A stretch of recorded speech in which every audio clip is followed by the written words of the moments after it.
Over 1,000 years ago, wild men came from the north and raided populations all over Europe. But it is not only men who are heading out to a new world. In the sagas, which are stories about the Vikings, women too, with cunning and courage, fight for a better life. The latest research provides an even more precise picture of daily life in the Viking Age and of women who assert themselves in a man's world.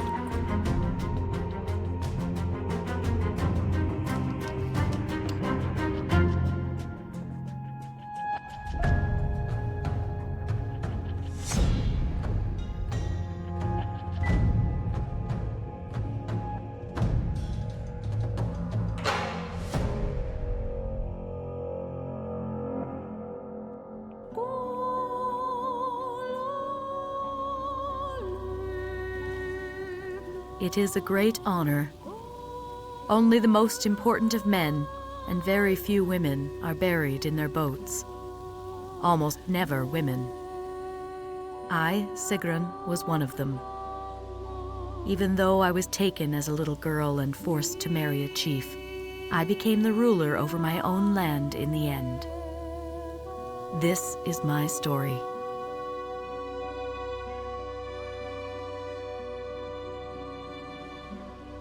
The peoples of Northern Europe are separated by seas, fjords, and rivers.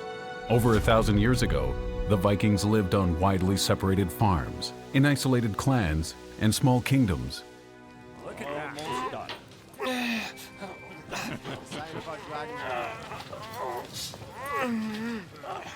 What's going on here? See, Mother? I belong now. Look, Mother. How could you? What do you want from me? Tomorrow will be his first voyage. He's becoming a man. Yeah. A warrior. Yes. Yeah. Heroic deeds await. Heroic deeds.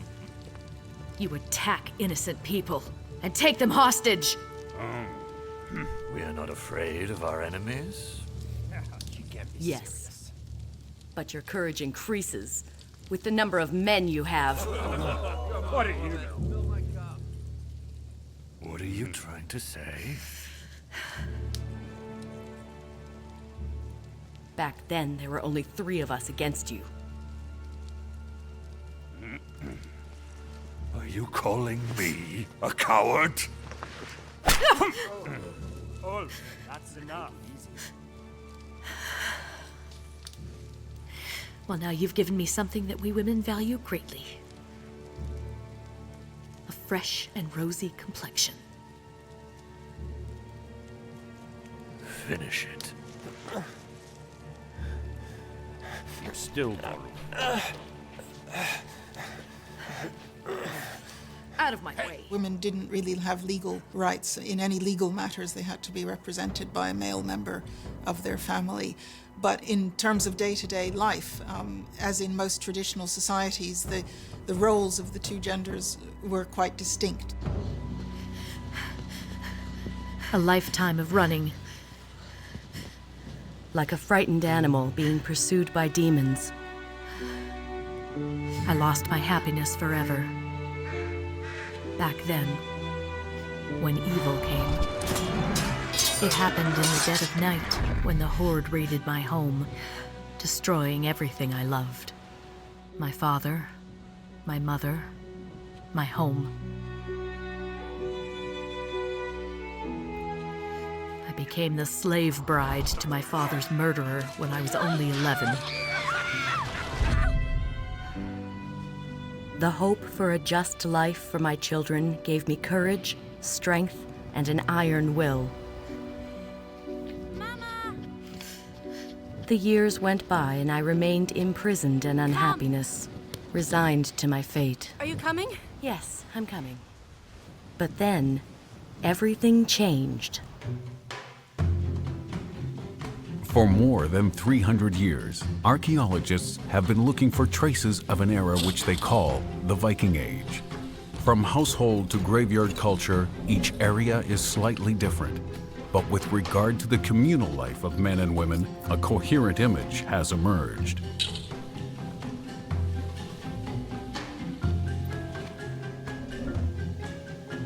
householder, a man, would own a farm, an estate, where many people worked for him. Large numbers of members of his family would live there, and he would have a wife who had a similar role within the household as he had organizing the household. His role would be mainly outside the household. Her role would mainly be within the household. Hurry up now. The men are almost here. I'll give you a hand. Get rid of the chickens. Chickens, yes. Fill the horns Yes, with we're beer. on it. Come on. On my Let's way. go. Yes. Here, take this. Give it to me. Oh, woman, fill it to the brim. Odin shall receive his part.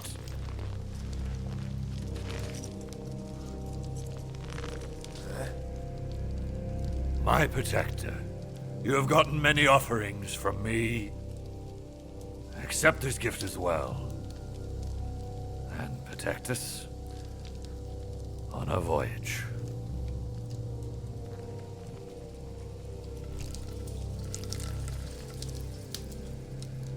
Men, let us drink to Odin. Odin is a god very much restricted to aristocrats and warriors. He's not suitable for everyday life. I don't think women were interested in Odin at all. The Vikings believe in a great number of gods and spirits. Sagas and stories make the round. For some rituals, the local chief is in charge because he must motivate his warriors. One of the sagas tells the story of a son of Odin who was sent to the people by boat as a king. The chiefs refer to this saga. To demonstrate their power, some of them use ship graves such as the one found in Oseberg in Norway, a burial mound in which a complete Viking ship was discovered, along with innumerable grave goods, animal sacrifices, and everyday items. That's how a Viking prince buried his relatives. The words spoken when erecting monumental ship graves were, "Here lies somebody who is a descendant of Odin, and who has the right to be king based on his bloodline."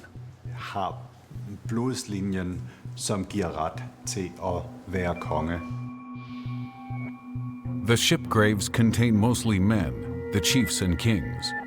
But Oseberg is an exception. Here we have the bodies of two women, one nearly 80 years old, and another 50 years old. Who could they have been?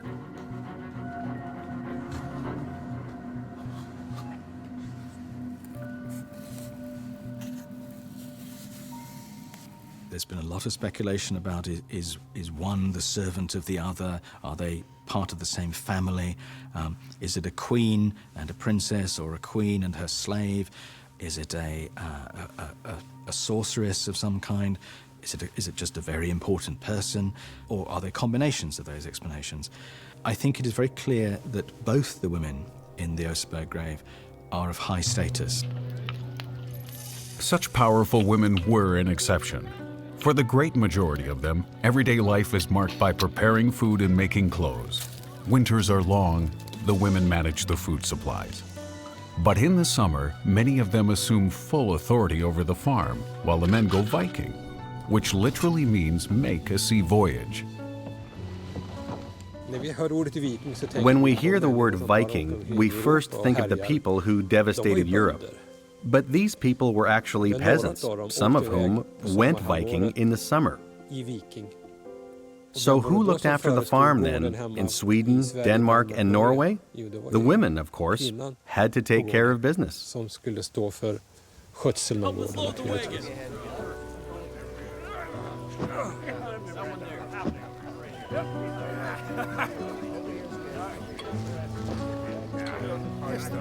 That is how you string your bow. You mean like that? That looks good, my boy.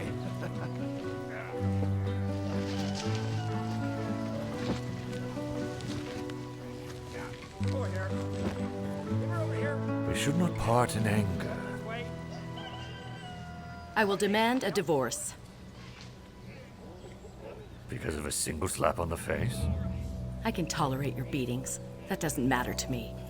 But I want Thorolf to become a decent person. How are you going to live? You don't own anything. I have made up my mind. I will leave the farm, and I'll take the children. Thorulf! Father? Come here and say goodbye to your mother. I'll be fine.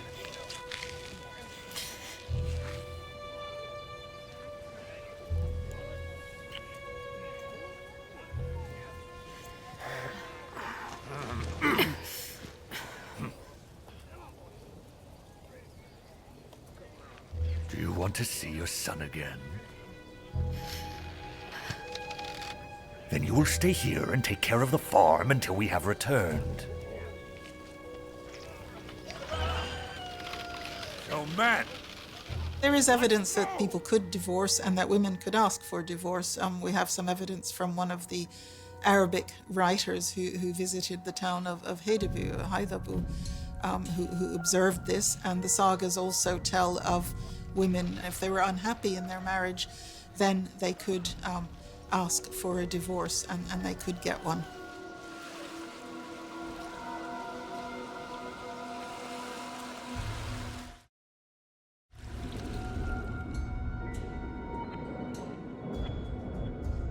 Divorce is possible, but only if the woman can return to her own family or to other relatives. Because survival is possible only within a family group. Alone in the wild, no one has a chance. This is also shown by aerial archaeology, a new kind of research. Flying over Norway, researchers search for traces of old settlements. They look for clues telling them how the people in the Viking Age lived together and what they ate. So they photograph the Earth's surface with several cameras simultaneously, and then use computers to build three-dimensional models.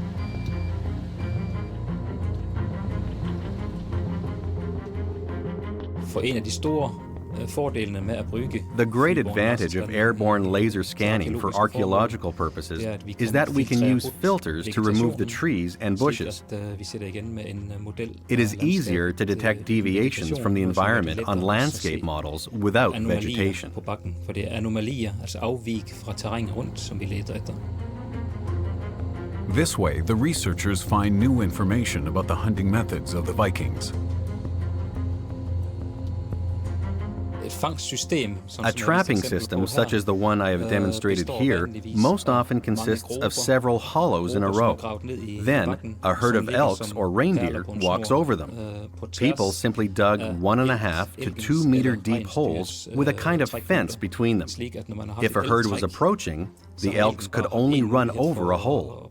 The holes were lightly covered, and the elk would fall into the hole. Men som har gjort at elgen har faldet ned i grupper.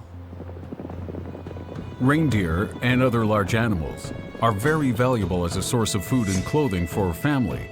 This is illustrated on the wall carpet from the Swedish Överhogta, one of only a few illustrations from the time. But there is much more to it than a picture of a herd of reindeer. It takes a very long time to weave something like this. If you concentrate while weaving, you might produce a few centimeters a day. It just takes time. If you start with this carpet here, you can imagine the quiet beginning of a story. Then the actual plot starts. It took the women at least 14 years to weave this carpet, using motifs from the folktales. It is the oldest depiction of these stories. I think they illustrate a story which at the time was very popular. The story of Siegfried, the dragon slayer, whom we also know from other versions. This story was also told all over the north. En välkänd historia som berättades i hela Norden. The carpet is not a battle painting. With Siegfried and the dragon, the weavers placed emphasis on other issues. Here you see the female perspective, love, revenge, infidelity, the restoration of wounded honor.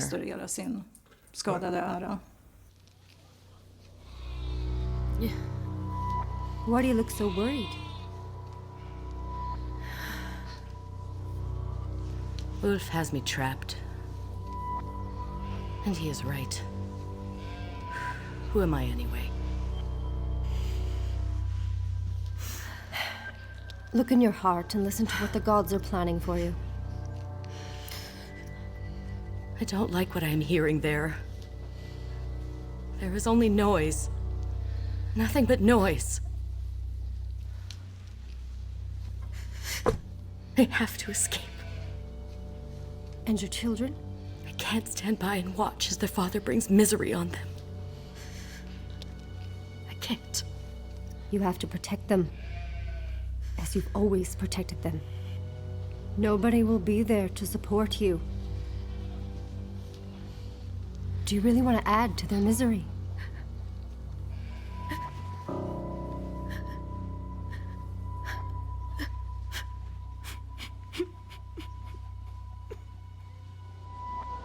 Conflicts in marriage and partnership arise in many of the ancient Viking folktales. It was not until the 11th century, the end of the Viking Age, that the stories which had been passed down orally were written down by unknown authors in Iceland. The sagas describe not only heroes and warriors, but also their wives. In the sagas we see several really proud, strong, active women. We see, I guess, various ways of dealing with this discrepancy in power between women and men. We see women who use the female role to the fullest extent and just have a lot of power without ever really breaking out of the female role. But sometimes they take the initiative on their own. And this sometimes proves to be really troublesome. Women with magic powers, but especially women full of wisdom and knowledge, they are elevated poetic figures. But they also reflect the status of the women of this time and their opportunities for action.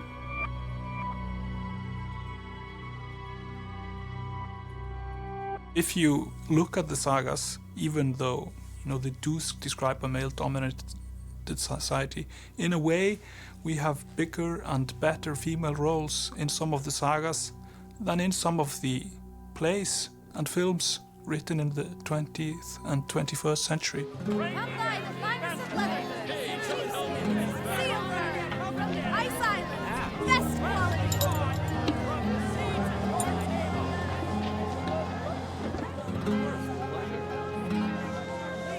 Is this cloth from England?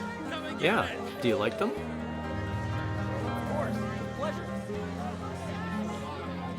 Look here. Let me show you something very special. Exquisite sheepskin. It's from an island in the Western Ocean. It's a real discovery. They call it Iceland. An island of ice? It is a land where you can find anything you need for a good life. What else do you know about this Iceland? They say it's a big island. Enough for everyone. Anyone could claim ownership of land there, wherever they like. Really? Anyone? Now, what about the skin? Do you want it? No. We know that people are eloping, running away and going against their family's wishes. And some of the saga descriptions of people leaving Scandinavia to go to the other lands in the North Atlantic, to the Faroes or Iceland or whatever, are people running away. Silence. As you can see, I did not call everyone to be here. You are the ones that I can trust. I will leave the farm with the children.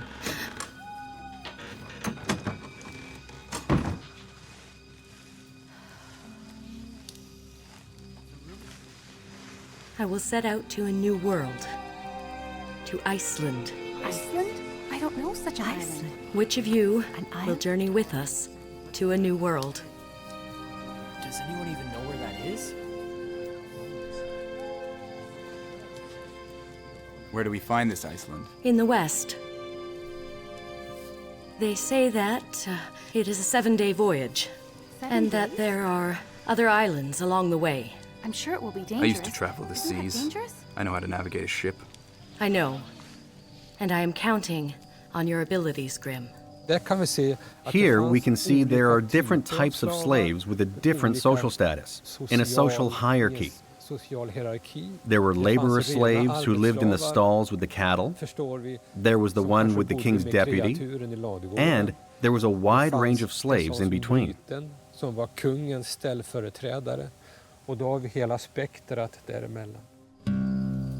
It will be a dangerous journey. Such a small group do this. Yes, but we can hire other men that know the sea. But can you really trust them? We can put our trust in our gods. But where will we live in this new world? They say there's land for everyone there. And I promise each one of you your own plot of land on the island. Really? That sounds amazing. Don't make any promises you can't keep. Count me in. What do we have to lose here? Yeah, Grim, you're right. You are going to need some help. I'm coming with you. Yeah, me too. Yeah. Iceland. Yeah? Iceland. It's a good idea. Let's do it. Yes.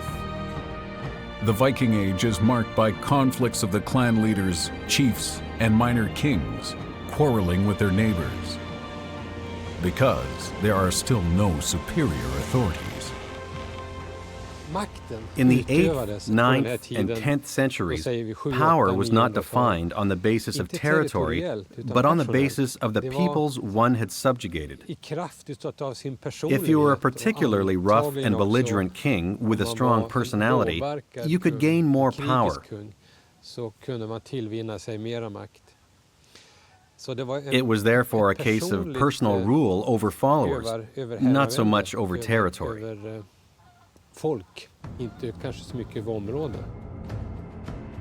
The raid on the monastery of Lindisfarne in 793 AD is considered by historians to mark the beginning of the Viking Age. Raiding voyages took place from northern to southern Europe, probably so that the booty could be used to pay the warriors and to better prepare for fights back at home. The Bayeux Tapestry depicts an attack on England, a very precise illustration of how the Vikings dressed and equipped their ships.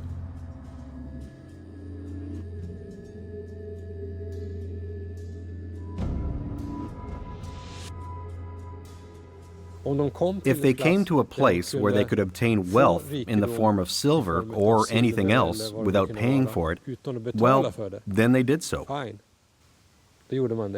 And then they were brutal. But whenever they realized that it wasn't going to be so easy, they'd turn into traders and simply pay for the goods. They're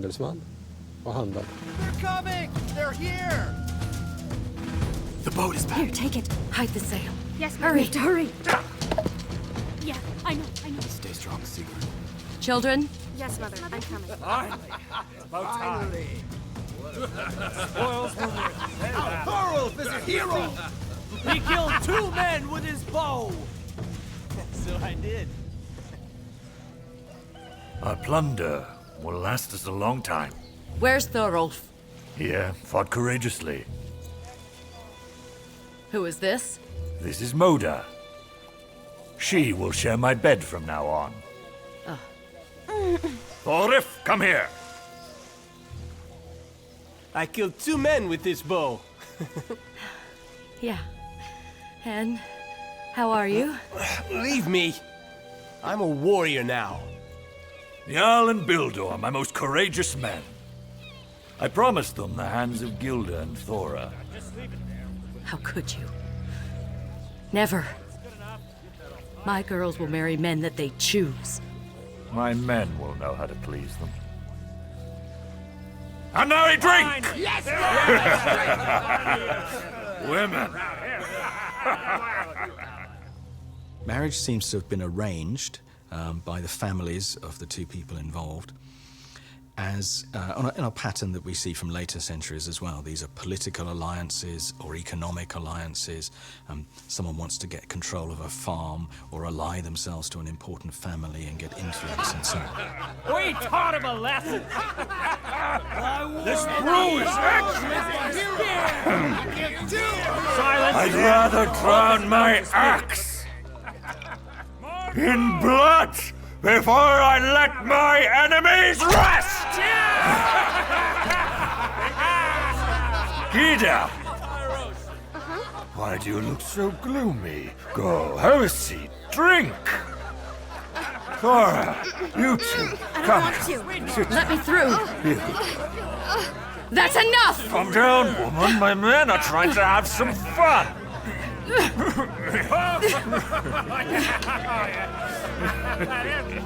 The female heart is a turning wheel. Maybe this gift will move it. Come here. Girls, come!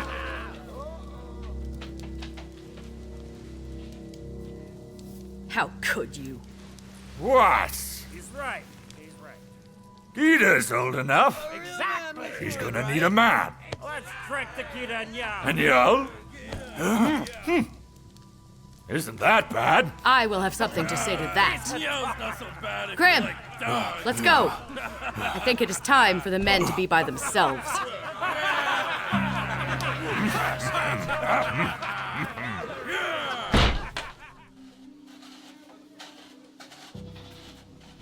That was the night I decided to escape. Ulf gave me no other choice. I was willing to fight for that. Are you ready? We're running out of time. Wait. Add this to the next barrels of beer. And make sure everyone drinks from it. What if it doesn't work? It will work. Trust me.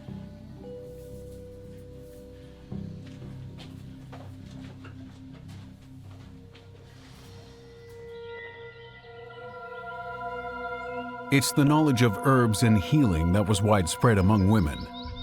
But there are also burial findings of women who had been given magical aids in their graves. Magic rods and amulets, as in this find from the Danish fortress of Fyrkat.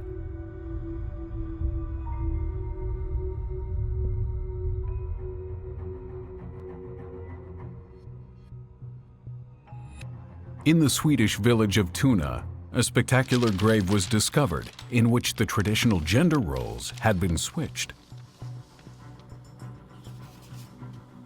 No queens, but high-status women, probably sorceresses, were buried here.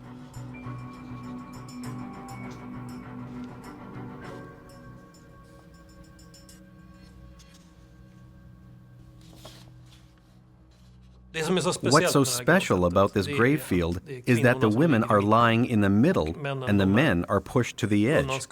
I can't think of any other grave field that looks like this and where the women play the leading role. Were the women revered for their magic powers? They took 150 glass beads and 13 silver pendants to their graves. There are descriptions of the way men who worked with magic were looked down upon. They were not well thought of because it was women's business to engage in magic, not men's. There is much evidence that people thought that women had magic powers and could influence what was happening. I told you. It would work. Careful. Huh. All right. On three. 1, 2, 3. He's heavy.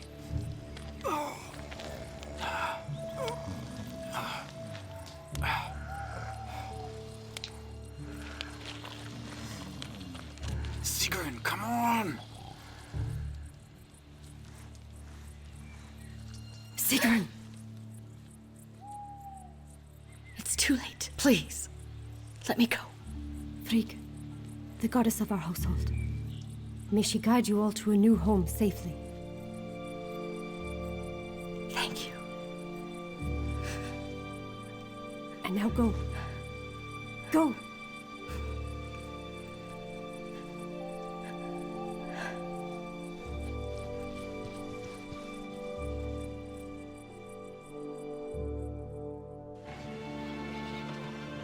Before sunrise, we had left our home forever. The gods were with us. The winds are good. We'll reach the island in 2 days under these conditions. I'm a little nervous about the trip.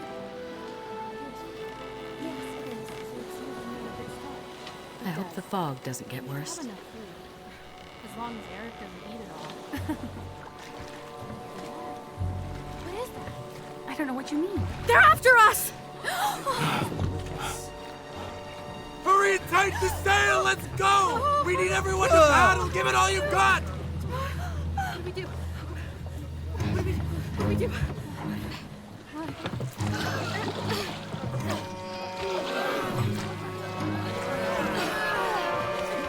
Come on!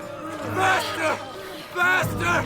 And 1, and 2, and 3. Move it! Let's go! Put your back into it! We can't let him catch up to us! Paddle! Faster!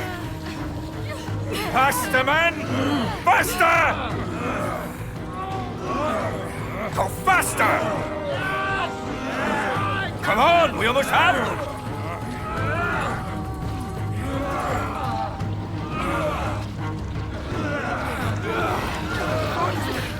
What should we do? Sigrun! No one make a sound. Give up! You're not getting away! I will find you! Don't make things worse! Sigrun! Oruf, my son! I will find you! And set the sky on fire! That must be them! Go!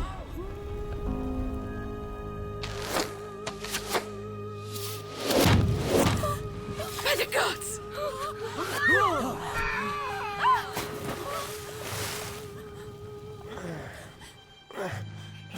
It's all right.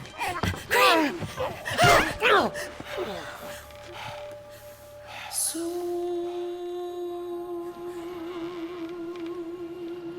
Oruf!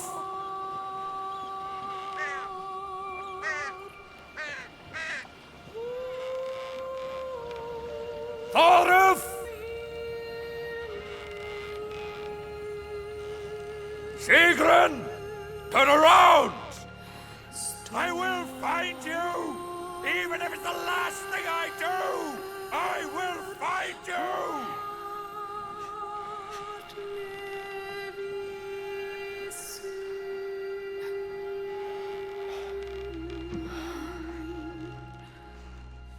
How could the ancient Vikings actually find their way? What did they do when the sky was so cloudy that they couldn't see the position of the sun? At first, they sailed along the shores from where you could always see the land, and you always knew, past that high mountain over there, and then across the river, and so on. But at some point, they crossed the sea.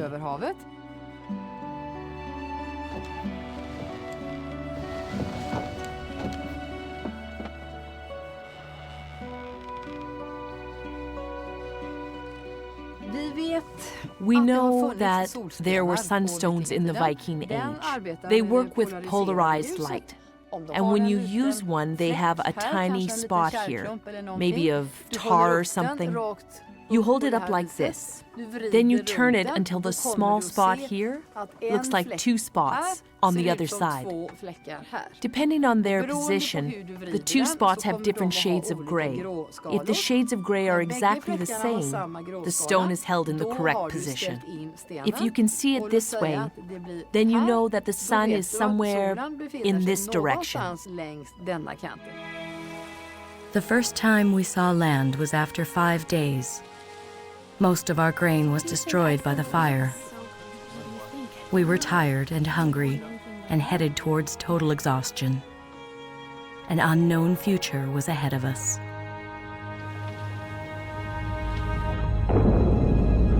Pull the sail down!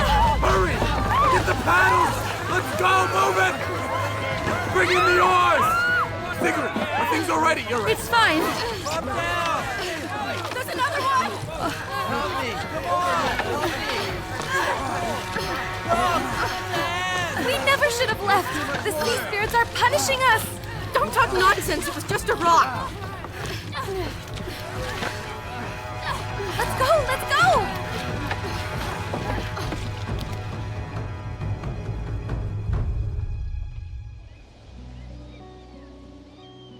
In the 9th century, many raiders become traders and settlers.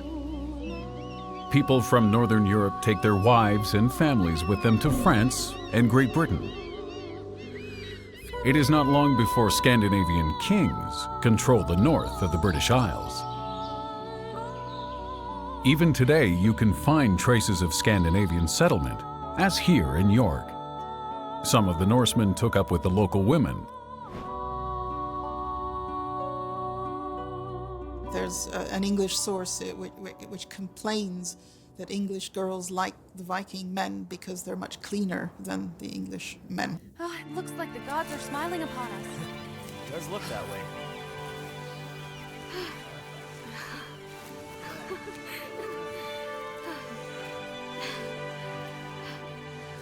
Sigrun, look there. What is it? Careful. There are horsemen. I hope they're not after us. I hope not. Whoa! Easy, easy. Stennar and his men are approaching.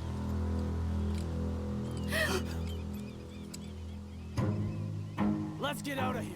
There are too many.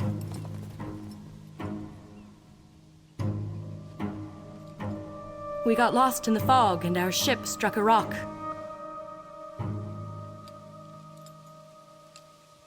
They don't know our language. What should we do? I understand you just fine. My grandparents come from the land of the Danes. Where's your husband? I am Sigrun. And I don't have a husband anymore. So what are you doing here? We are traveling to the Ice Island in the west. We are hoping to settle there. You have courage. I am Stennar, Knight of the Viking Prince of Yorick, and leader of my tribe here. You were almost taken by the Anglos. They don't take prisoners. Then the gods must have sent you. Yeah. Is that your ship? It has a leak. We will need to repair it. That'll take time. Fall storms are about to set in. You will be my guests for the winter. Follow me. Come. The Vikings are excellent shipbuilders. In the northwest, their wharfs are built all along the coast. In the Danish city of Roskilde, researchers are trying to unravel the secret of the Viking ships by building replicas. We have built this the traditional way as we think the Vikings did 1,000 years ago. Today you would use a saw. They didn't use any saw in the Viking Age. It was only the axes, and you can actually see the result when you're building with axes only. It makes other shapes. If you saw things out, it's getting straight automatically. But when you use the axe, you are following the tree, how it was growing. The perfection of these ships makes for military success. And the cargo vessels become the backbone in the worldwide trade network of the Vikings.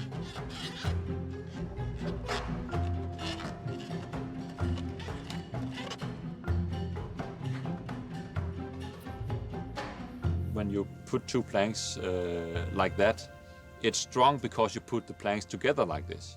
If you put them together like that, you have to put twice as many planks or ribs into the boat. So the clinker-built boat, it's a light boat, and it's still strong.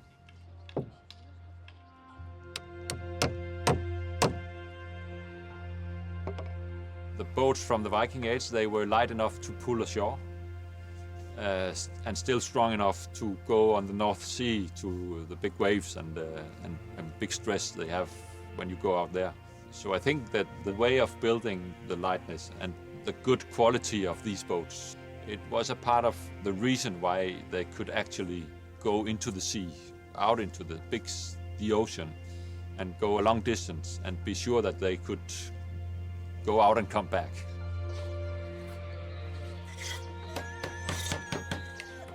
See for yourself. Your son may be a good warrior, but he excels at building ships. We've made great progress. So we won't be a burden to you for much longer. You are no burden to us at all. And my son, his father was a good teacher. It's true. Thank you for your protection. You're welcome. Here, drink.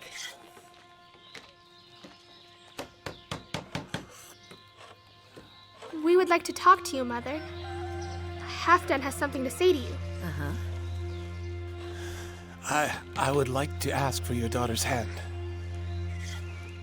I like her a lot.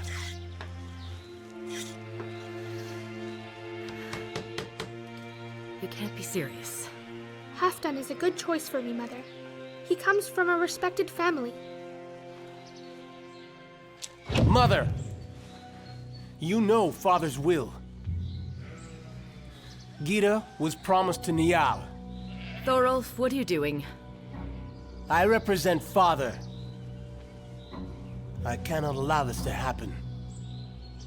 If anyone is the head of this family, then it's me. Grim? Sigrun? Don't touch me. You can't tell me what to do. Go after him. Yeah.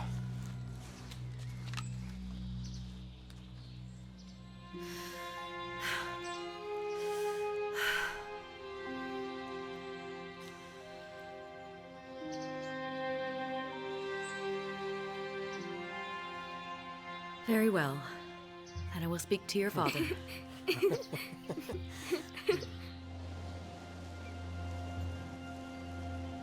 We have to leave soon. I am deeply grateful. My journey must continue. To the island of ice. My brother Ansgar traveled there some time ago. Maybe I will see him. Yeah.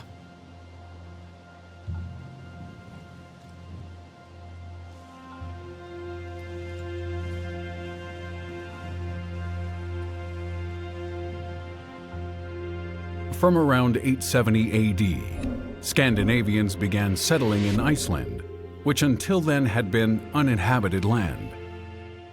At that time, there were still forests on the island, which over the following centuries were cut down by the settlers for construction and firewood.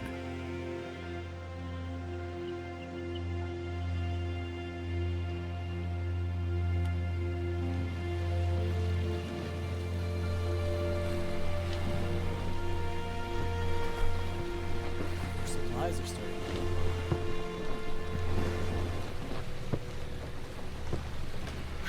Certainly. I know. Here.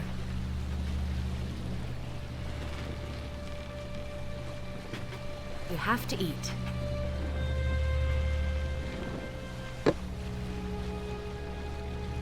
How long are you going to do this?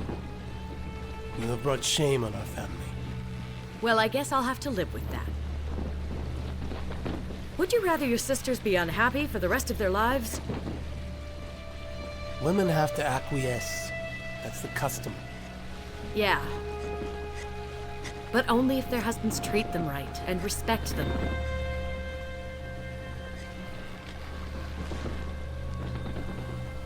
You should not become like your father. He has a mind like a wolf. So what? What's so bad about that? I've seen him fight. Look! Look! We can see land! It must be Iceland! We did it! We made it! we actually did it! The spot where our goddess washes ashore will be the place we make our home. And then, you will be rewarded for all your troubles.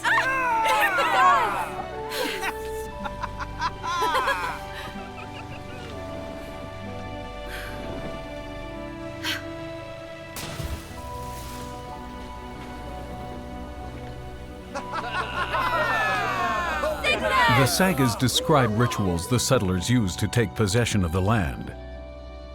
They throw a wooden figure into the bay, take stones as markers, or use animal tracks to set the border.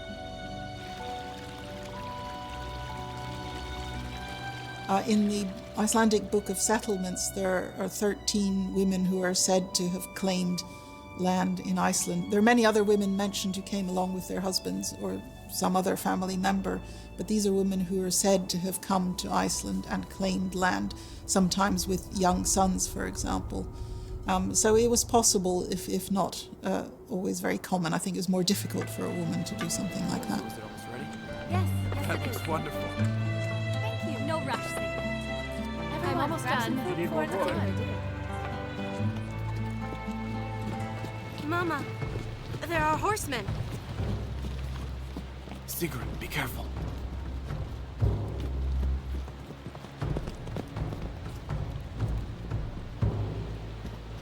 What are you doing here? Who are you? Greetings to you. We come from the east, and we wish to settle here. Our gods have granted us this place.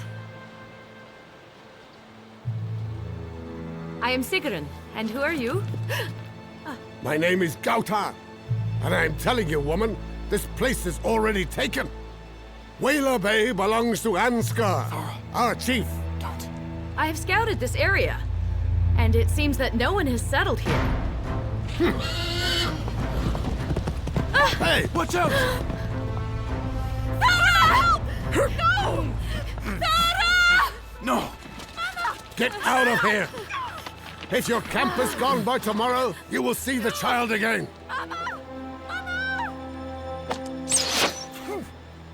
The next one will be on target! Let my sister go! Didn't you hear me? Let my sister go! Right. Thora! Mama! My chief will lay charges against you at the Autumn Council. I advise you to be there. Let's go, men. They come from many different cultures, not only from Norway, but from Norse colonies in the British Isles and free men from Scotland and Ireland, men and women. And they come into this new virgin land, and they form a society that doesn't build on any prototype in the older cultures.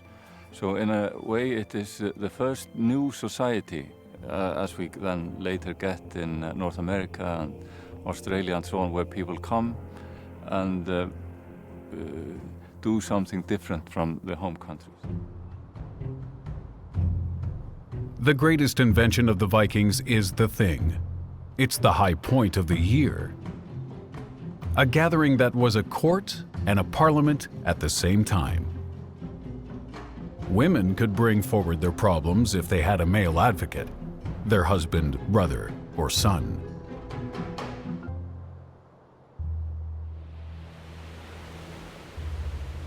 This woman is violating our customs and our law as she is trying to rob me of my land.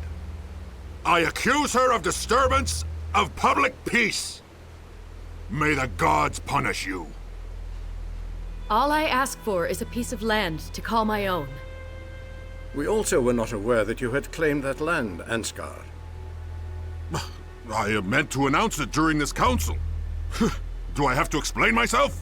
Do women now have a voice in this council? Do we let them take our land? Do I count for nothing? Because I am not a man? What do you know about rights, woman? I am also a free man, and I will protect the rights of my mother. We all came here to live in peace. What about the risks I took? I ask for no more than any other newcomer on Iceland. You have no position to ask for anything. Quiet. We've heard enough. Did well, Sigrun. Our notions of democracy are built on the ideology of the thing where you have to come and discuss matter and reach a common solution that everyone can live with. and they're not based on a central power or authority that makes a decision for you. So I think that general idea behind the Alþingi is at the very heart of democracy today.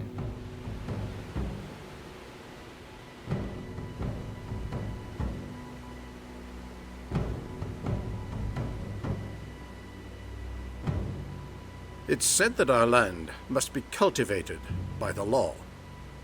Without the law, it becomes desolate. Sigrun here has respected the customs of our ancestors and the laws of the gods. She is therefore rightful owner of Whale Bay. Look for another place if you need more space, Ansgar. There is plenty of space here on Iceland.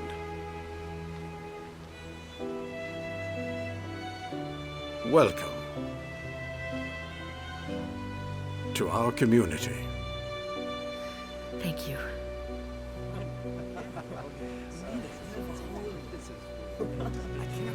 Come here, son.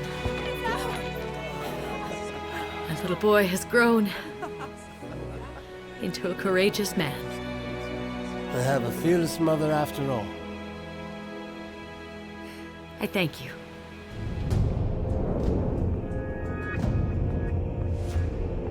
Over 1,000 years ago, great changes are underway in Northern Europe. New kingdoms are emerging, and Christianity gains acceptance. But it is not only men who are pushing things forward.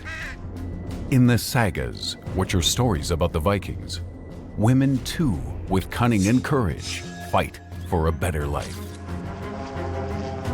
The latest research provides an even more precise picture of daily life in the Viking Age, and of women who assert themselves in a man's world.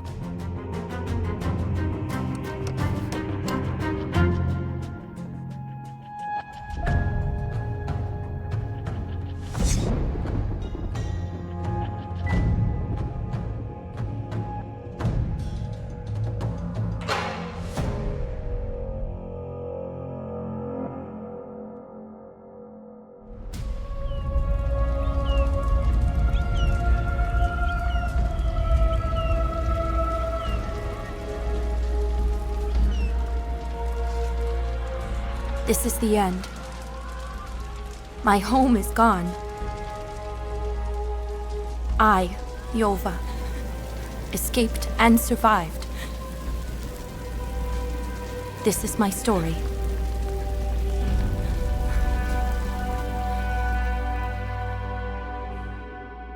Haithabu is one of the most important trading places of the Viking Age. A settlement in the north of Germany, formerly under control of Danish kings. This is where the best craftsmen and the most important merchants live, like the fur trader, Ottar. Ottar was a pig and he owned me. Give me some more meat, and my cup is almost empty again. Yes, right away, Ottar. In addition to doing the work around the house, I would also sew mittens, hoping to earn some silver that would allow me to one day buy my freedom from him. I would like to go to the market, Master Ottar. Do you know why I will permit it? Because I know how many of your mittens you'll have to sell before you have enough silver to buy your freedom. I can count to 10. And I will get those 10 silver pieces. What a feisty little thing. I should be glad to get rid of you. If I don't make you my wife. You're too fat for me. Do you want me to resell you? You can't do that to her. Slavery is the absolute bedrock of Viking society. So all the basic work on the farms, in the household, is done by slaves. And these slaves are sometimes people that are captured abroad or in other parts of Scandinavia on raids. Sometimes they are the children of existing slaves. This is the thanks I get for feeding you for 18 years, you brat? May I go now?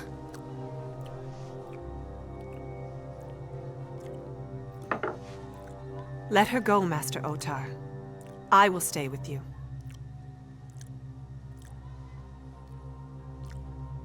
I have to finish some business, so go along with her. And if they offer you a good price, go ahead and sell her too. Are you coming, Tira? Yes.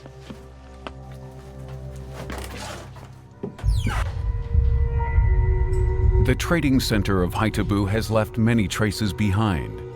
Today, it is close to the Gottorp Castle of Schleswig, in which all findings are kept and examined. The archaeological excavations that were conducted there for more than 100 years brought to light sensational findings that tell us how trade currents came together here at the Schleswig Neck. There are trade currents from the North Sea region, and the Frankish Empire. There are trade currents coming from Norway. It's slate and talc that are traded in Haithabu. There are trade currents coming from the east. Valuable goods come from Byzantium and from the western end of the Silk Road, and they all come together here because the goods can be so well distributed by means of the large logistics systems reaching as far as the north of the Baltic Seas via Scandinavia and the continent. Archaeological finds prove that around 1,000 years ago, silver coins and silver jewelry are increasingly placed into circulation. In Haithabu, people engage in barter trade. Coin money from all over the world becomes a means of payment, especially silver, in any form. One of the things that seems to have stimulated the Viking Age is the arrival of a lot of Arab silver, which then could be melted down, and a lot of Viking silver objects are probably melted down from coins, but we still have a lot of coins as well. They weren't the first to trade, everyone was trading. I think it was a great age of trading, and what the Vikings are particularly good at is picking up on what's happening at any particular moment and doing it even better than everyone else was doing it. Haithabu benefits from its safe harbor on the Schlei River. The soldiers of the Danish king keep order here. Buy mittens and keep your hands warm. Gloves for cold nights. Would you like to take a look at them? Only the finest of handiwork, not like the English trash. It's a bargain at a mere tenth of a silver coin. Let me see this.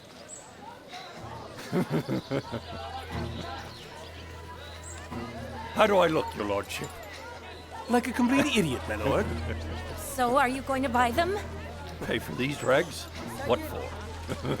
Don't make a scene. Wait! Don't you dare touch Calm me! down! This isn't right. What were you thinking getting into a brawl with the king's soldiers? Jova, let it go! go! I need the money. Hey, you. Hold on there. What do you want? It's no big deal. Let's get out of here. Here's your mitten.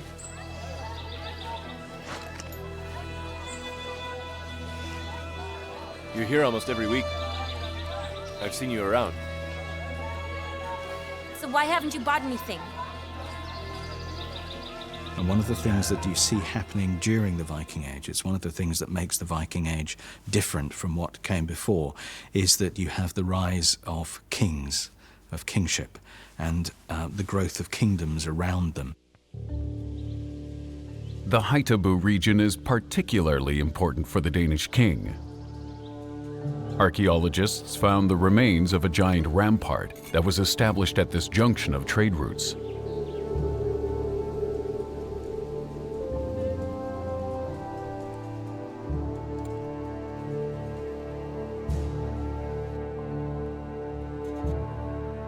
This is a wall from the Viking Age. We don't yet know its exact date, but we think it dates back to the 8th century. The archaeologists believe that ancestors of the Danish kings built an earth wall as early as the 5th century AD, rulers whose names we no longer know today. In the Viking Age, this wall was extended with stones. People definitely also wanted to impress. We simply have to bear in mind that nothing in this area was built of stone. The people lived in ordinary wooden houses, so this stone defense wall must have been a truly impressive structure, especially for the people living at that time. A structure that could also be used to emphasize one's own power and importance. The Danevirke is 30 kilometers long and serves to defend the area between the North Sea and the Baltic Sea. At the same time, it is the border wall between the land of the Danes and the rest of Europe. When traveling by land, you had to pass through the gate controlled by the Vikings. At the eastern end of the Danevirke is Haithabu, the hub for international trade. New wares have arrived! Irish workers, strong men, hard-working women. Look, Irish slaves. We've got it easy compared to these poor souls. Still, I'm not free. Not yet. A great part, maybe the most important source of income for these raiding Vikings, was the slave trade.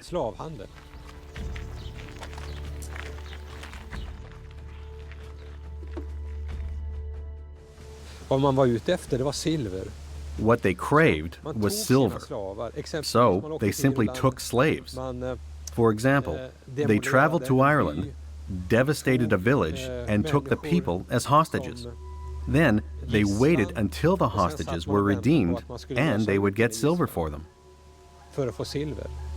And if they weren't redeemed, they could sell them.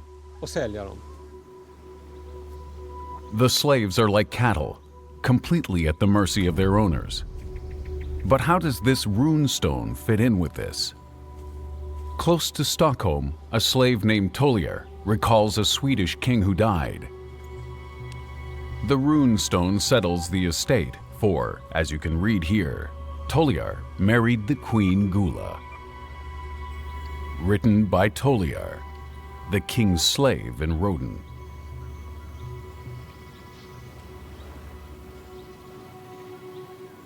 I also think it's fairly remarkable the way you could travel up the social pyramid in the Viking Age. And this might happen if a young man was accepted by a chief or a king as a member of his entourage.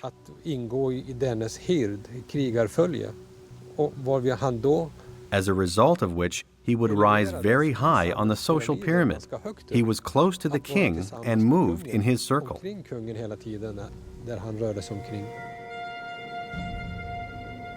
But such destiny could also change completely, as we can see from this grave in the Danish town of Gedrup.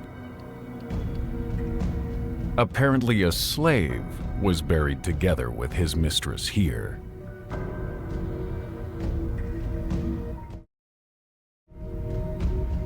Altså det vi kan se I graven, det at vedkommende har brækket halsen. As we can see from the grave, the man broke his neck. Sket ved at han blevet hængt. Apparently he was hanged. Fødderne på en måde de krydser ind over hinanden som The feet are crossing over one another because they were tied together. Man kan sige obviously a violent death. Som den her person har lidt og noget. It can be assumed that it occurred shortly before the funeral. Med gravlæggelsen umiddelbart forud for gravlæggelsen. The woman was buried like a warrior with a spear. Apparently, a very powerful woman. The stones are lying on her because people feared that she would return as an undead. But they didn't fear the dead slave.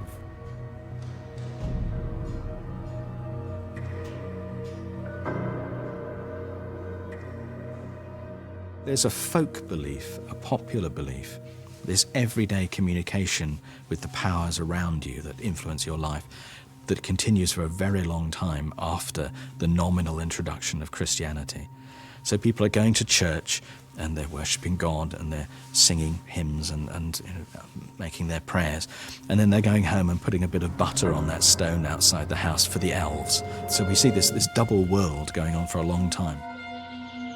The Christian missionaries make sure that the old customs are forbidden. Even the magic women are to disappear. Please, give alms to an old woman. Would you like to have your future read? Come on. Soothsayers are not allowed in the city.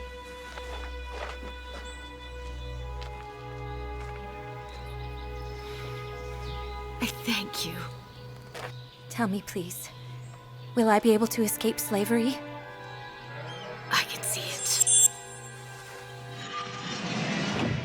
I see a ship filled with fur and silver. You stand at the bow, looking towards Haithabu. Silver and furs? You again?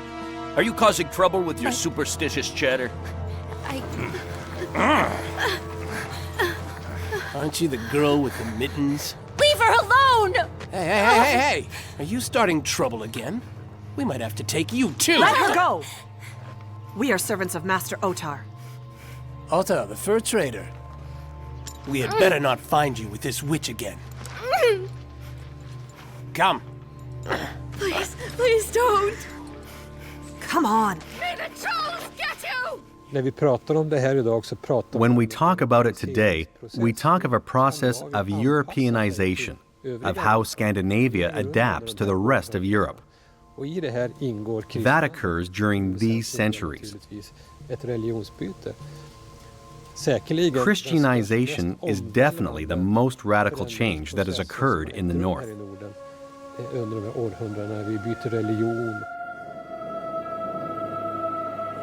Some rulers build churches in the north, like here in Norway. Their roofs are decorated with dragon heads, like the ones at the bow of a Viking ship.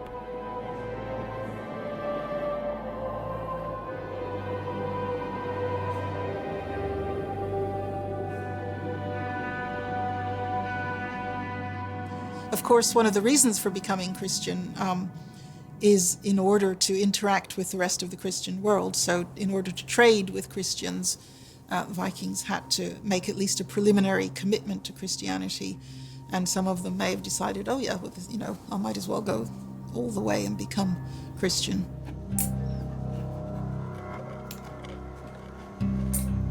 Master Otar, was I brought to Haithabu from Ireland? What did you tell her? Tira has told me nothing. I want to know where I come from. I bought you at the market. That's all you need to know.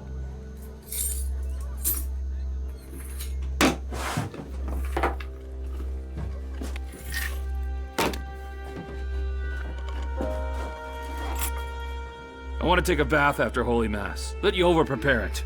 I will get it ready.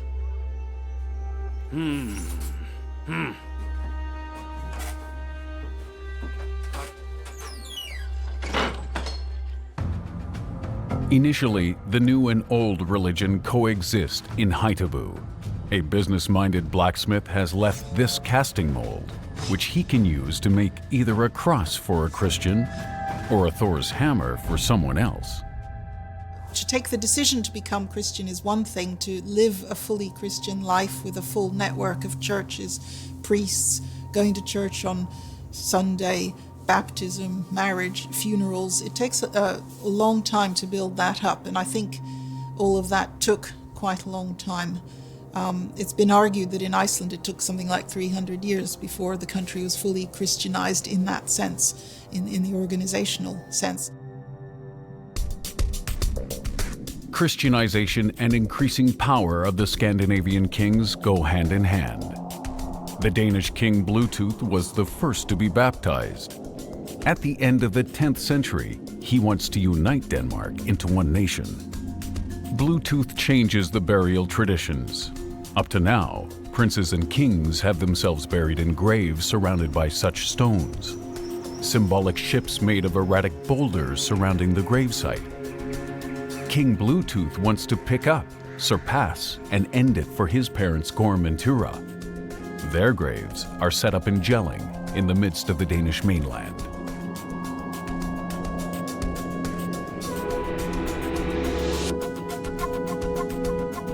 We must think of it as the most fantastic place in Denmark. A giant fence, 360 by 360 meters, surrounds it, and Harald's structure faces towards the north. Here lies Gorm the Old, and outside, around the hill, the silhouette of a giant ship, 350 meters long. A number of houses inside the fence, and the two rune stones placed right in the middle. A fantastic place. Up to the present time, the Danish kings come from this lineage. Bluetooth is the first who calls himself King of the Danes on a runestone, and who announces the change of religion. Denmark is to become Christian.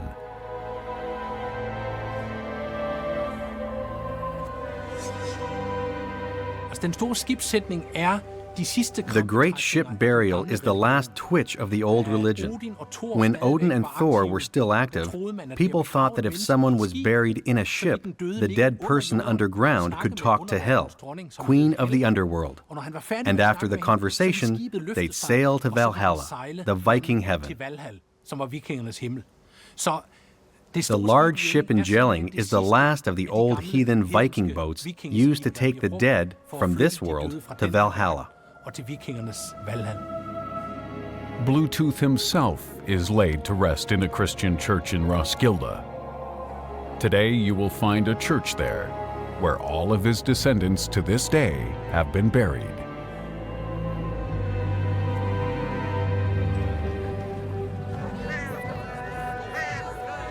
In Odin's and Thor's time, a raven is a messenger of the gods, bringing good luck. The Christian priests demonize him and brand him as a harbinger of bad luck.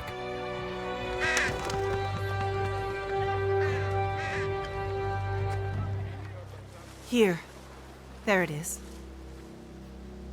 This stone was erected by Gisla in memory of her husband Ragnar, who courageously journeyed to the east to find gold. He never returned. What does that mean? Gisla and Ragnar are your parents. How would you know that? Gisla was close to death when I joined Ottar's household. She passed all of her wealth on to him. A casket filled with coins and an amulet. He had to promise her to manage the inheritance and to take care of you until you were old enough. So Ottar lied to me all these years. I am free. So where is my father? He went to the land of the Rus. They say that he was seriously wounded in battle, and after that he stayed on in Novgorod at the cloister. But what about my inheritance?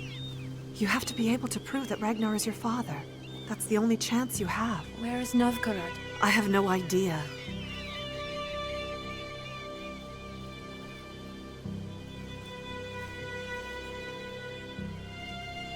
Why didn't you tell me? Do you actually love that fat pig? Tira, that thief! Jova! The independence of women results from their ability to manage their own property. And the key to this lies in the fact that Viking women were allowed to inherit property. That's an exceptional, if not unique, phenomenon during this time in Europe. Northern Europe has seen powerful women who manage their inheritance. But as you can see from these wooden artifacts, women were also able to assert themselves in a male-dominated world in everyday life. These wooden sticks containing runic inscriptions were preserved in the slush at the harbor of the Norwegian city of Bergen.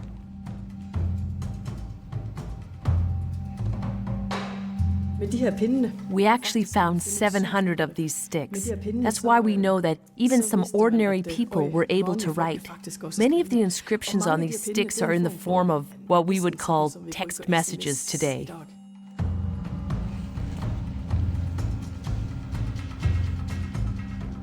This is a very special piece, a hairpin used to keep your hair up. It reads, Ingebjorg loved me when I was in Stavanger. Did Ingebjorg carve these words into the hairpin to remind her beloved of her? We don't know, but we do know that he threw the hairpin away when he came back to Bergen. Maybe he didn't want to get caught with this hairpin in his bag when he went back home to his wife.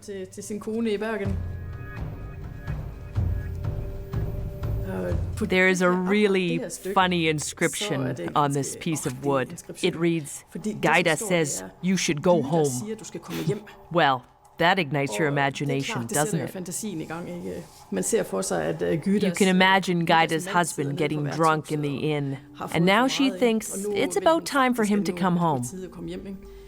This may only be an interpretation, but there is evidence to support it.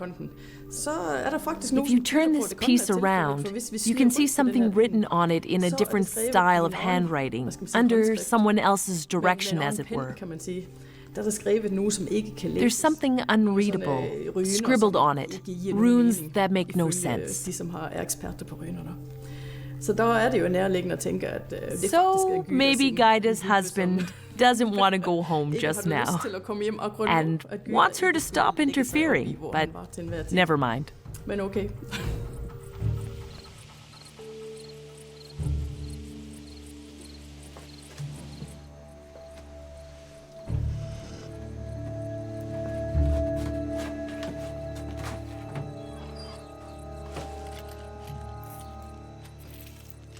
That should be enough. Tira, If you take this casket with you, you'll be hunted by the king's soldiers. I am only taking what is mine. Where will you go? I want to get to Novgorod to look for my father. He will help me to reclaim my property. May the gods be with you. Come with me. I know where I belong.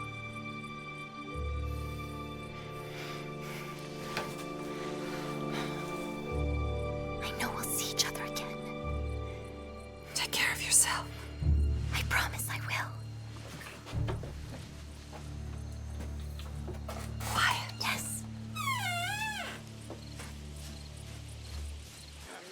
Could you give me a hand? This is rather heavy. Yeah, of course. Are you heading out to Novgorod? Yeah, this afternoon, Are you still taking passengers? if they can pay.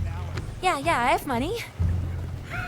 Women are not allowed on board this boat. Not allowed. But Watch out! Out of the way! Viking society is dominated by men, but it gives women the opportunity, provided they have the charisma and the capacity for it, to act as autonomous individuals. It's a world full of contradictions. Rich women have their own ships. Ordinary women don't travel without male accompaniment. The warriors are male, but they seek female support, as these picture stones from Goatland suggest.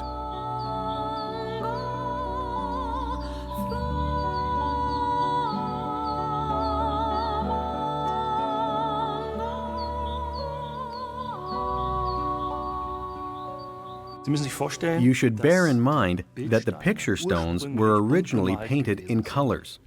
We may even assume that it was the colorful painting that actually made the artwork. What we've got here is a kind of sketch, a faint idea, if you like, of what the artist originally wanted to show.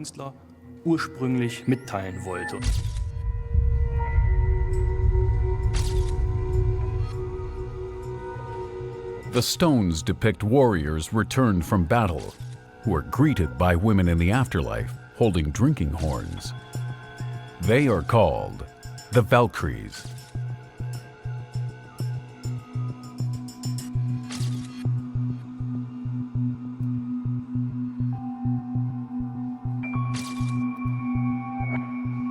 There is absolutely clear evidence in the myths of the Vikings that a lot of the supernatural beings associated with war are female. A 3D analysis of the old picture stones shows that not only male warriors were received by these Valkyries.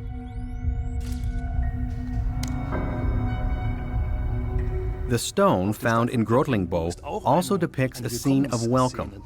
A Valkyrie holding a drinking horn welcomes a deceased person. But it's not a man, a dead warrior sitting on his battle horse, but a woman traveling in a wagon to the afterlife. Were there really any women warriors in the Viking Age? Women who went into battle with men? We have a text in Arabic that suggests it. In the 10th century, there's a record of a battle between the Byzantines and Vikings. The Vikings lose, And there is a kind of army chronicler, a sort of journalist embedded with the Byzantine forces, who is writing about the battle and what they see and so on. And when the Byzantine warriors are going over the battlefield afterwards and they're taking the weapons of the dead and so on, this chronicler writes how among the Viking dead they find women in armor with weapons. Many warriors took small Valkyrie figurines with them to bring them luck. Were these what the chronicler meant, or did he intend to depict the Vikings as especially savage opponents?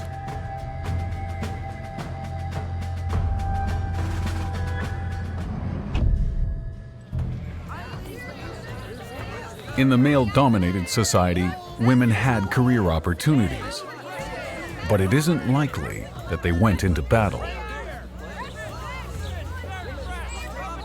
How hard could it be to find a girl with a casket? She has to be around here somewhere. Find her already. I want my money back. You won't get far like this. They're looking for a girl with a casket. Lose it. Good. Bjorn, did you see the girl? Hmm?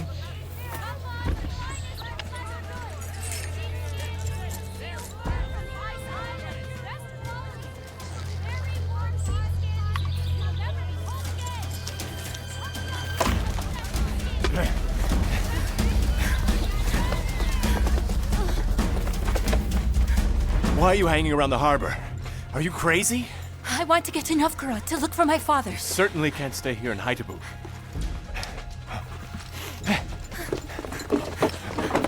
Ha! What do we have here? Otter's little wench.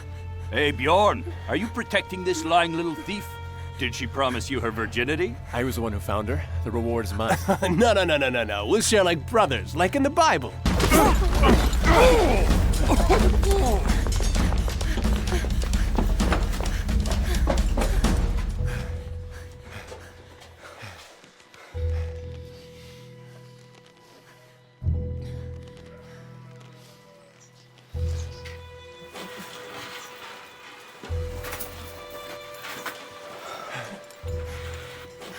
Here, put this on. What? You will be able to take the journey as clergy. Why are you doing this? Get moving. Hurry already. All right.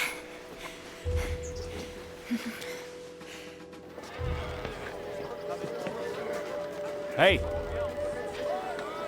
You still have space to take a monk to Novgorod? Sure, if you have 2 pieces of silver. He's but a poor Christian man. I've never seen a poor man of the cloth before. 2 pieces of silver. Over here, you idiot. Here. That's all there is. Are you serious? Christians are even more tight-fisted than I am. Fine, on board with them.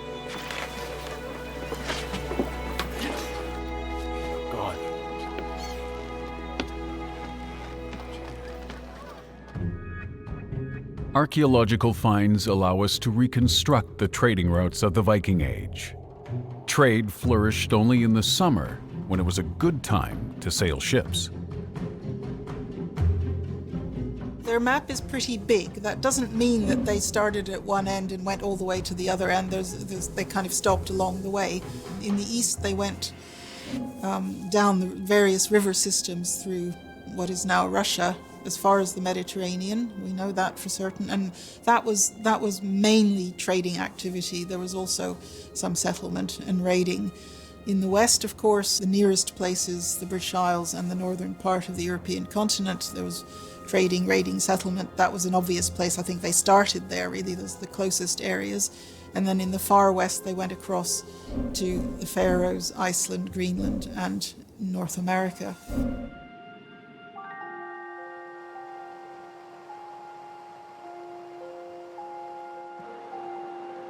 Even before the actual start of the Viking Age, people in Norway began to quarry what at the time was a very desirable everyday item: millstones for grinding grain.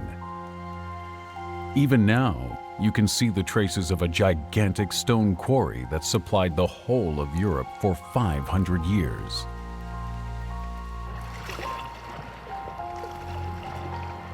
This is a fastening hole that was used to secure the ships so that they could load the millstones onto them for further transportation to the trading places. This is Hillstad Harbor. This is where the ships arrived and where the millstones were heaved up onto the ships. At the sea, the mountain could be accessed more easily. It was easier to start out there because they could see that the stones were good quality. First they drew a circle, then they cut into the mountain until the millstone was the right size. Then they started to make holes underneath the stone to loosen it from the mountain. All stones here were cut right out of the mountain. You can find millstones in the entire area of the North and Baltic Sea, the freight of sunken ships. There are thousands of stones lying on the seabed.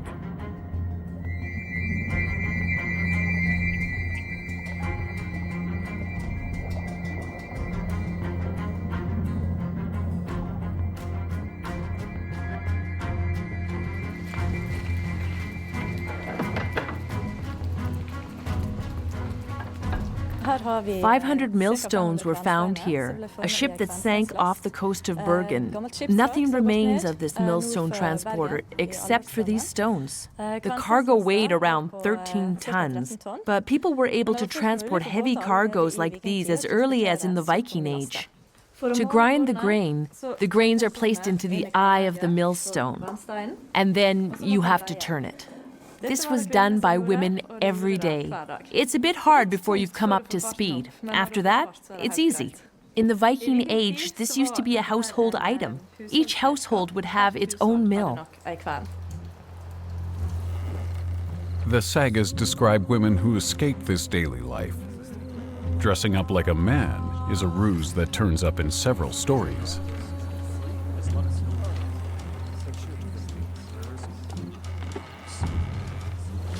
It looks like I'm in luck. I can always use some spiritual guidance. Staying in Novgorod, or are you moving on? Have you lost your ability to speak? What congregation do you belong to? Goodness, what have I ever done to you? A woman? What? That's a woman! That's a woman! What's a woman doing? It's you again! Didn't I tell you that women are not allowed on board? I paid just like everyone else! You tricked me! But if you pay me 2 pieces of silver, I'll pretend to look the other way. You can't do that. Leave her alone. She paid, so she doesn't owe you anything. None of your business. Yes, right! You were lucky this time. I actually made it. I was in the land of Rus, the legendary Novgorod.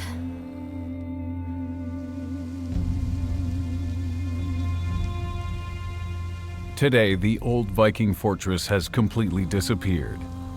For a time, there was a monastery here, but today only the ruins are left. 1,000 years ago, Novgorod was one of the most important trade hubs.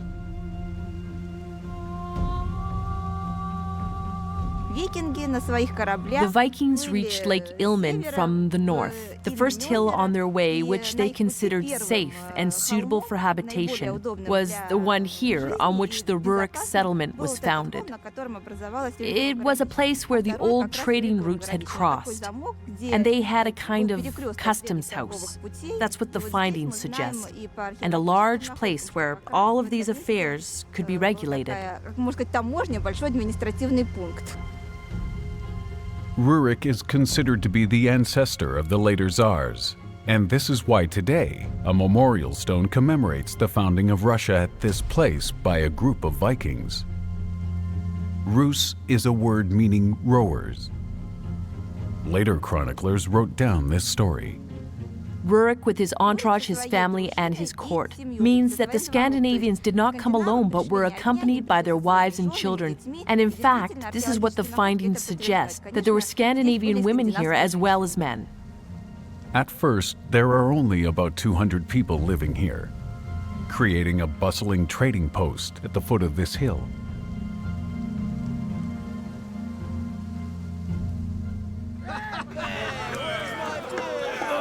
What is this?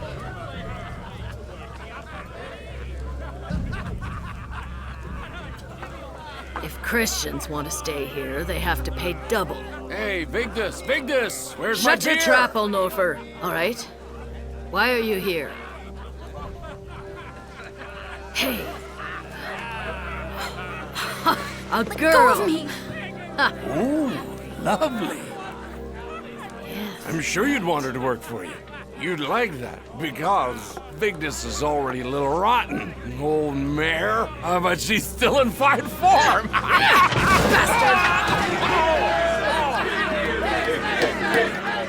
All right, why are you here? I'm looking for my father, Ragnar of Haithabu. I think he lives here in a cloister. Do you have any idea how many cloisters there are around here? I will find him. You're a girl. You're on your own. Hey, why not serve here, at my bar? She's doing good. Of course! Hey! Hands off! Jova, what is this? Take care of the guests! Christianization and the growing power of the rulers go hand in hand in the East too. In Novgorod, a Viking woman is still commemorated as the first woman of the Rus dynasty who had herself baptized. Saint Olga is the patron saint of Russia, and in the 10th century, the first strong woman on the Tsar's throne. In ancient times, monasteries formed the first protective wall of the city. It was a bastion surrounding it. In the Middle Ages, the city of Novgorod was surrounded by up to 150 monasteries.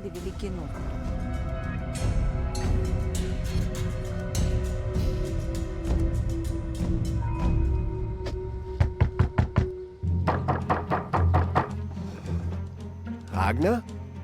I don't know him. Ragnar? No. Ragnar, you say? Are you talking about Brother Yaroslav? From Haithabu? I believe so. What do you want with him? I'll tell him myself. Women are not allowed to enter here. I've been searching a long time, man of God.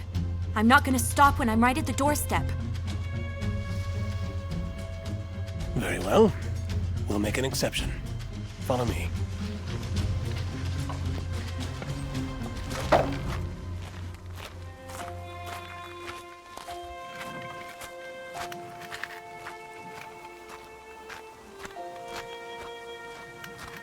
Brother Yaroslav, this, girl insists on talking to you.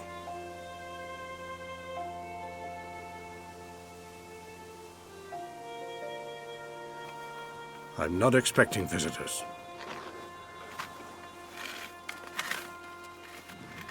You are Ragnar.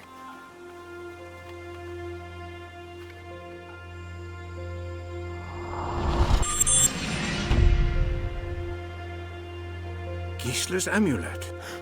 We won't tolerate idols. Get out of here. You're the mirror image of your mother. What is your name? Jova. Mother's been dead a long time. What are you doing here? I'd like to start trading here, as soon as I've gathered enough silver. I own nothing if that's why you came. But you can read. Yeah? Then you can help. You want to do trading? There are graves of women in Russia with scales in them, and scales are normally used for weighing out silver when you're buying something or selling it. What we don't know is whether these women were buried with scales because they traded on their own, because that was their profession, or whether that's just another part of their daily life.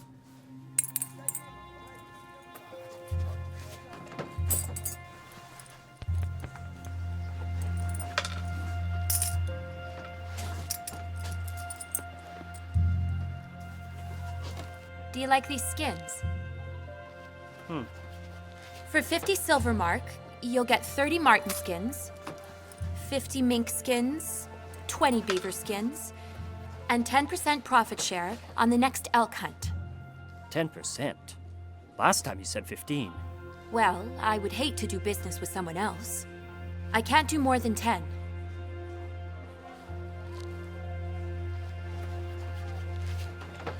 Very well. Fine, you won. We'll see each other at Holy Mass, Jova. Well, yes, of course.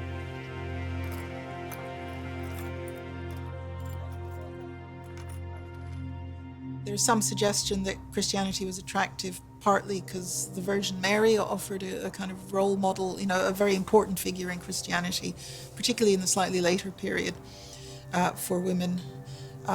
Also, the idea of consent in marriage that Christianity stressed, the idea that the woman must consent before a marriage could take place. But of course, there are many other aspects of Christianity that were less attractive to women, but they may not have known about those in the beginning.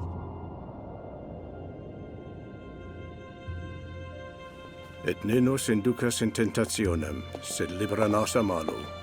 Quia tuum est regnum et potestas et gloria in secula. Amen. Amen. You're not coming to pray, are you? We should journey to Haithabu. The merchants told me that the city might be sieged.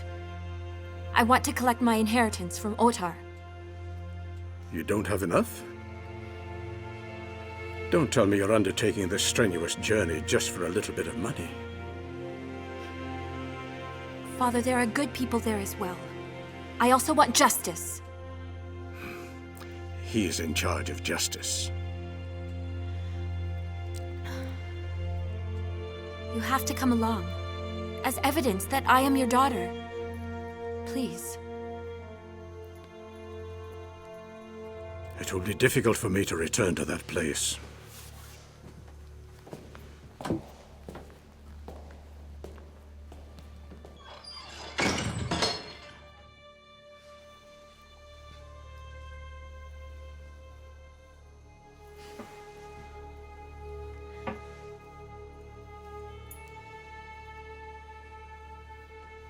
God of the Christians and Thor, my red-bearded protector.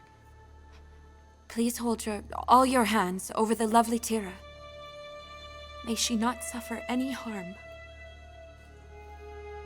Amen. After the full introduction of Christianity, it's clear that the position of women in society is changed, and I think pretty clearly for the worse. They are losing a lot of power in the home and in society. There's a formalization of the roles of the sexes, and in the Christian world of the late Viking Age and on into the Middle Ages, women are very definitely lower down on the social scale than men. In 1066, Slavic ships travel the Baltic Sea and raid the trading center of Haithabu on the Schlei River. I returned to Haithabu along with my father. It was just like the fortune teller predicted, on a ship with silver and furs. But we were too late. The village does not recover from this raid, and the settlement is abandoned.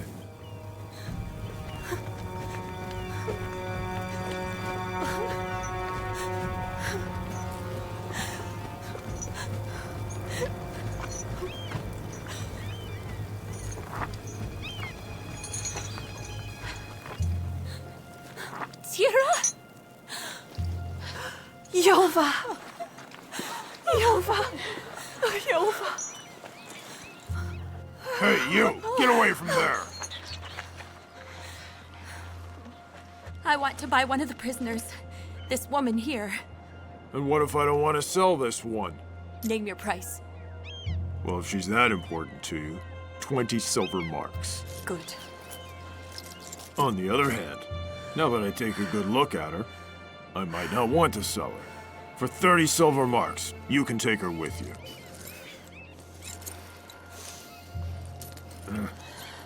There, take it. Thank you. That's fine. Come. An Otar? Hey, that one, I'll take him too.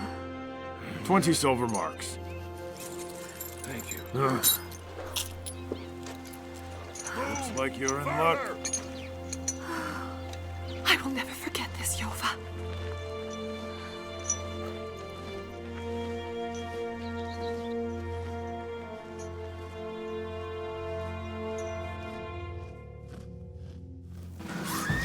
The Viking Age, a period of raiding voyages and discoveries, is coming to an end.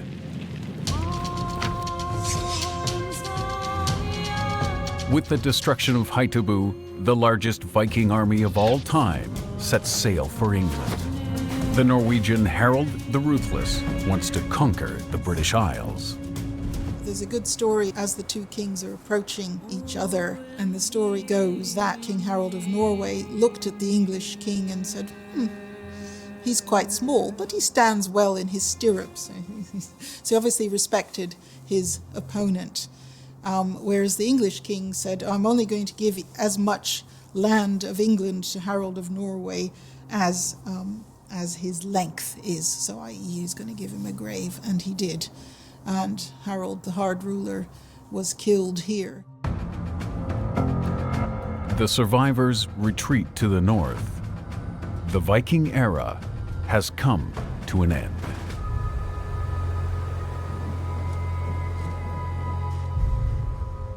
In essence, people were able to get onto their ships and sail out to sea without knowing what was hidden behind the horizon. So they reach the Faroe Islands, they reach Iceland, they make it to Iceland, and 500 years before Christopher Columbus, they reach North America. I think that's a cultural feat that has no equal anywhere in the world, even to this day.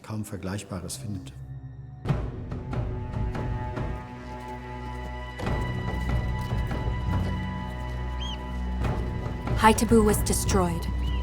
We had to leave for good. But it might have been for the best. You still have room? As you can see, the cart is full. Over here, there's still some space. Your kindness is starting to be suspicious. This has nothing to do with kindness, Father. Where are we going? I can be a trader anywhere. I'm glad we had you baptized. I believe that will come in handy for you.